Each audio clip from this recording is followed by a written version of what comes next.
Assalamualaikum warahmatullahi wabarakatuh. Bertemu sekali lagi dalam kisah seramku ini.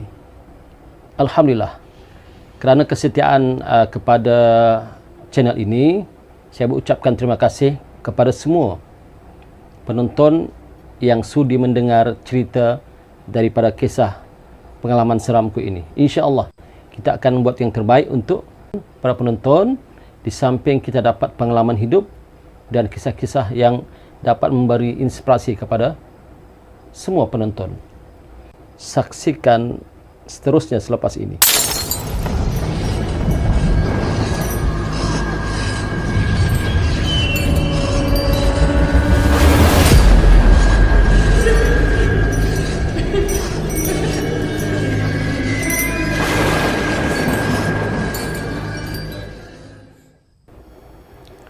Jadi bertemu kembali, ceritanya adalah iaitu ustaz yang telah merawat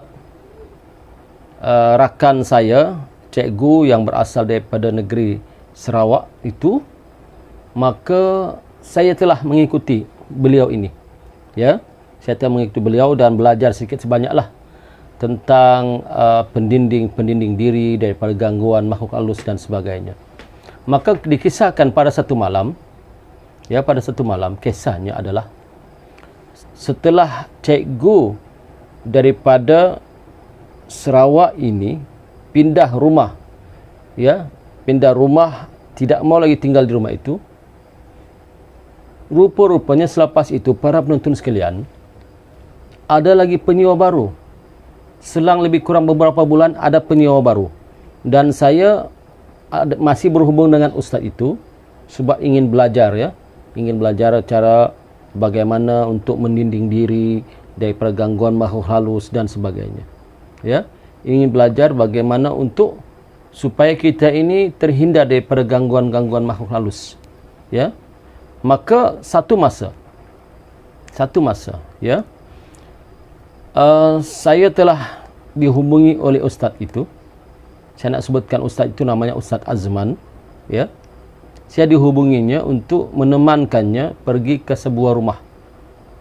Pergi ke sebuah rumah yang mana rumah ini dikisahkan ada seorang ibu, ya, yang masih muda tetapi telah kena gangguan makhluk halus, ya, hingga kan anaknya jadi takut. Dia mempunyai anak seorang, satu-satunya anak perempuan yang berumur dalam lingkungan 15 tahun. Sedangkan ayahnya kerja outstation, ya, outstation, tidak pulang-pulang lagi. Ya. Tidak pulang-pulang lagi, dihubungi pun dalam keadaan tak boleh pulang terus sekaligus sebab tempat kerjanya jauh. Ya. Kalau nak balik pun makan masa jugalah, ya. Maka dikisahkan begini.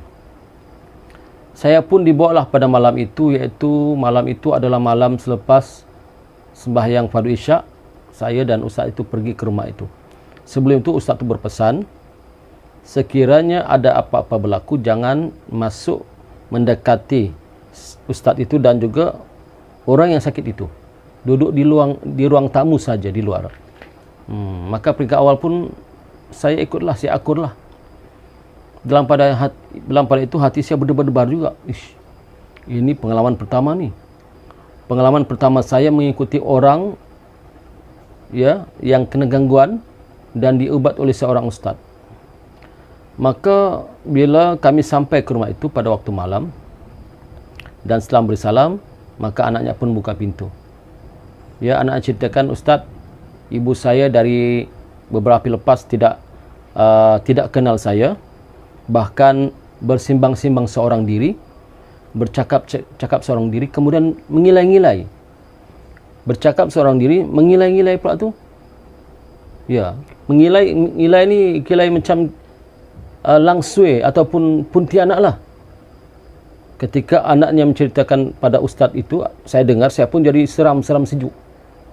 Bulu rumah saya meremang. Tak tentu pasal bulu rumah saya meremang.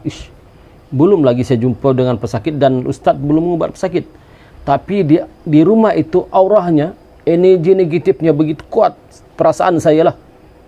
Tak tahulah ustaz tu macam mana rasa, tapi saya rasa macam tu. Kata Ustaz, seolah macam Ustaz tu faham. Dia kata jangan takut, bertenang, ya. Baca Fatihah dan 3 kul. Seperti biasalah Ustaz tu ajar saya.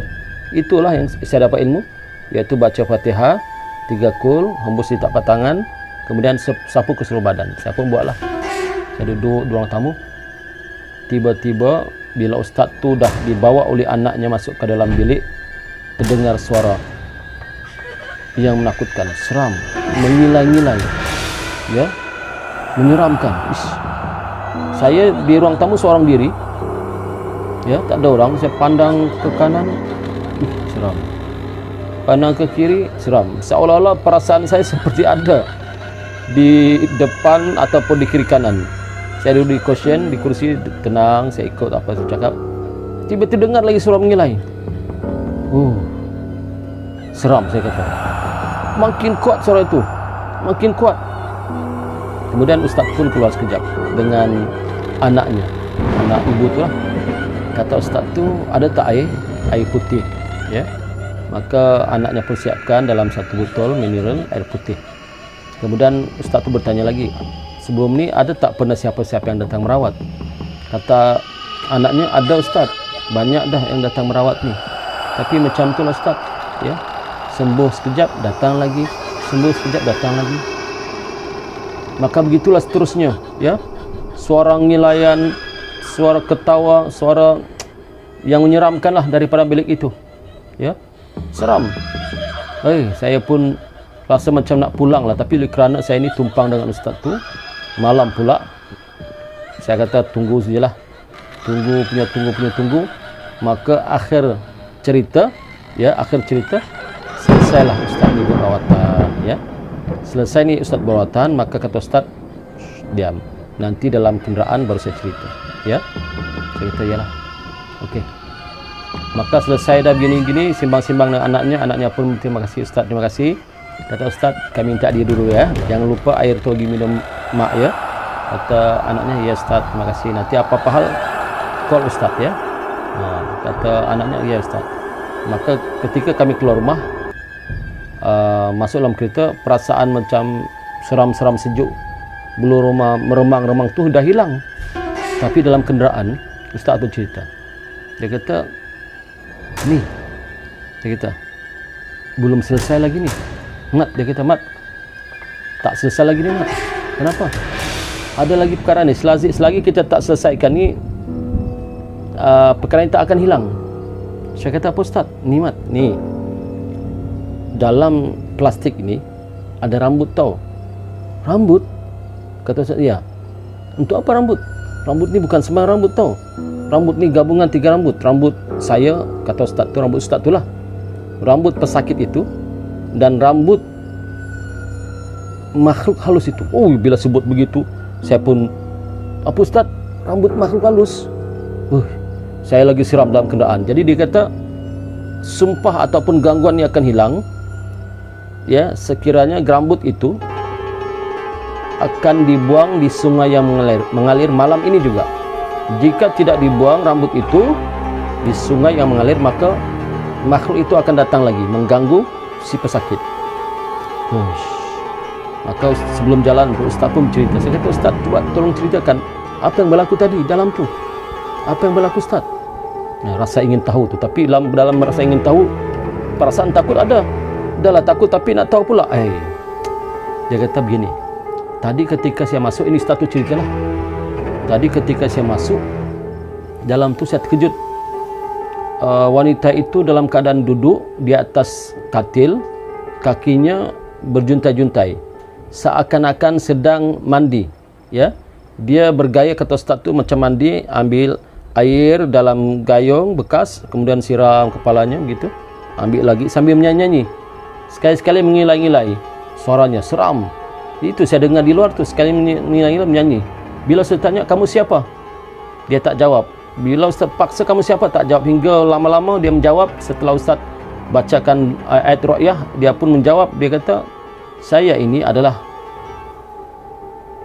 Putri Bunian. Kata Ustaz tu, kenapa kau datang sini? Apa urusan kamu datang?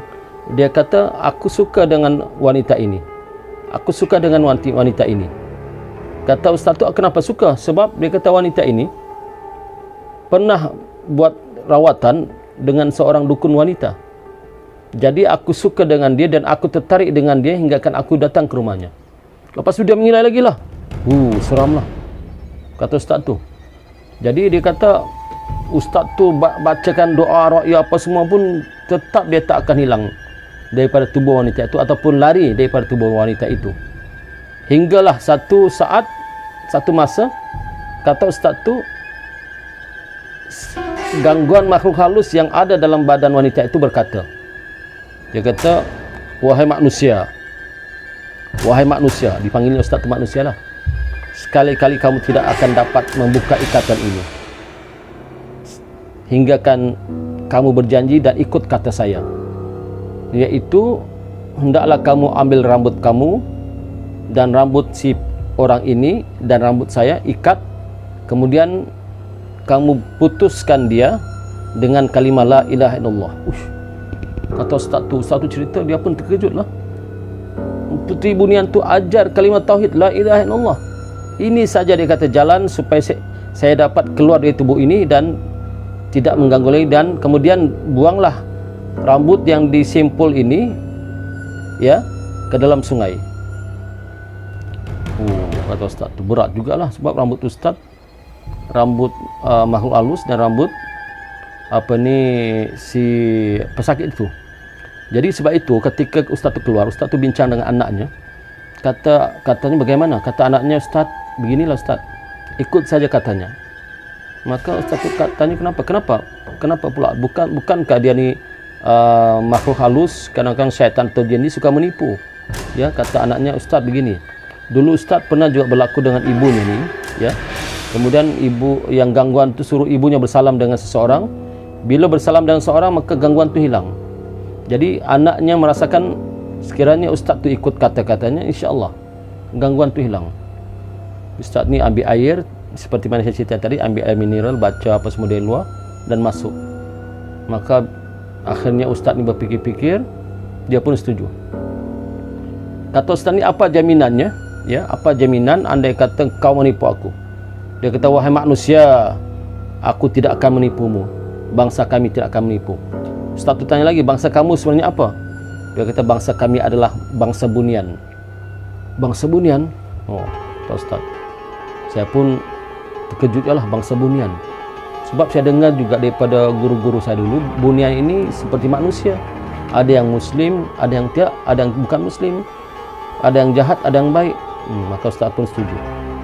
Dan berlakulah peristiwa ketika itu. Tiba-tiba saja hujan lebat, bunyi petir, bunyi guruh di langit sambung menyambung, menambahkan lagi rasa seram tu makin kuat. Bunyi petir berdentum-dentum. Apakah saya yang dapat rasakan, ataupun orang jiran-jiran di rumah itu dapat rasakan, ataupun saya saja yang dapat rasakan? Memang saya rasa malam tu, sudahlah, saya seorang-seorang diri di ruang tamu.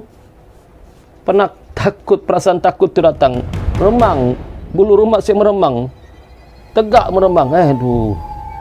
Maka ustaz tu bercerita lagi, maka kita kena jalan segera. Memang betul lah, bila kami keluar di rumah tu, hujan tengah lebat ni. Tapi bunyi petir, bunyi kilat, bunyi guruh yang berdentum-dentum sudah tidak kedengaran lagi, tapi hujan masih lebat. Maka ustaz tu membawa kereta cari sungai. Kata ustaz, ada tak sungai-sungai dekat? Saya kata, saya pun tak berapa ingat ustaz. Maka kami cari. Akhirnya dapat satu sungai yang mengalir. Maka ustaz pun buanglah ikatan itu dalam plastik itu ke dalam sungai dengan adalah bacaan-bacaan ustaz buat. Saya pun tak tahu apa bacaan itu. Buang. Kemudian perlahan-lahan hujan pun berhenti. Saya kata macam ada kaitan lah hujan dengan ni, macam cerita dalam filem lah, ya, kaitan tu. Dan kemudian dia masuk, kemudian kami pun pulang. Dan 2 hari selepas itu ustaz tu ada hubungi saya. Dia kata, alhamdulillah ibunya sudah pulih dan sudah sedarkan diri. Dan terkejutlah dan menceritakan pada anaknya apakah yang terjadi. Sebelum itu, ketika kami sampai pada malam itu, ya, anaknya telah menceritakan kepada ustaz dan saya pun dengar. Sebab ustaz tanya, apakah sebab ibumu menjadi begini? Jadi dia kata begini, ibu saya ni dia pernah buat rawatan dengan seorang bomoh ataupun dukun lah, kata ibunya, tapi anaknya pun tak tahu di mana dan siapa. Jadi menjelang maghrib tu dia kata, tiba-tiba dengar suara orang menangis. Kata ibunya, nak, engkau dengarkah seorang menangis? Katanya, dengar mak, tapi macam jauh. Ya, kata maknya, iya kan saya pun dengar macam jauh. Tiba-tiba saja selepas itu ibunya pun terkena gangguan, terkena macam orang kata kena kerasukan lah, kerasukan makhluk halus lah, gangguan lah begitu. Itulah puncanya ustaz. Oh, kata ustaz. Maka daripada malam tu alhamdulillah selesai kita buat rawatan, ustaz tu buat rawatan, makna kami lah. Saya sebenarnya tak ada pun apa-apa tugas, cuma membantu membawa lah apa ni macam garam. Saya tukang bawa lah garam kasar dalam plastik, air, ya. Itulah kami bawa dengan ustaz tu. Kemudian selepas tu ustaz hubungi saya lebih kurang sebulan 2 bulan lepas tu, dia kata alhamdulillah ibunya tu dengar kabar sudah tidak kena lagi gangguan. Saya pun kata alhamdulillah ustaz, terima kasih ustaz ya. Jadi kisah inilah pengalaman seram yang pernah saya alami ketika dahulu, yang saya kongsikan kepada para penonton sekalian. Ya, moga-moga dapat inspirasi ataupun dapat satu yang kita boleh jadikan sebagai iktibar ataupun pedoman. Jangan sekali-kali kita bertemu dengan bomoh-bomoh yang tidak betul, dukun-dukun yang tidak betul, ya, hingga akan menyebabkan kita terkena gangguan makhluk halus seperti cerita ini, ya. Jadi insya-Allah cukup setakat itu cerita ini. Kita akan bertemu di cerita pengalaman seramku di episod akan datang ataupun di series yang akan datang. Ya, saya ucapkan terima kasih kepada yang subscribe, like and share. Ya, untuk mengembangkan channel ini, bantulah saya supaya saya dapat lagi bersemangat untuk menceritakan kisah-kisah yang lebih hebat, yang lebih menarik sebagai tetapan anda semua. Sekian, bertemu lagi. Assalamualaikum.